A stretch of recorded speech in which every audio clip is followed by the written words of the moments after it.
In this video, I will show you how you can make a transparent header into your Shopify store. So first of all, you need to make sure to create a duplicate copy of your current theme, whatever theme you are using, in case something goes wrong. Now you just need to click on the three dots and click on edit code, and then you just need to head over to the sections, and then you just need to find the section called header.liquid. Once you are in, you just need to copy the code that I have given in the description below. It is a Google Docs file, so you can simply open it and select all of this code, copy this, and then you just need to click the first one, and then you just need to paste the code just like this. Make sure to click on save on the top right of your screen, and once you have saved this code, you can now click on the three dots and click on customize theme.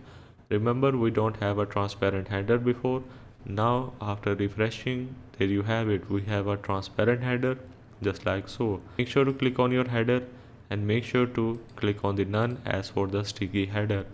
So that's the way of how you can create a transparent header into your Shopify store.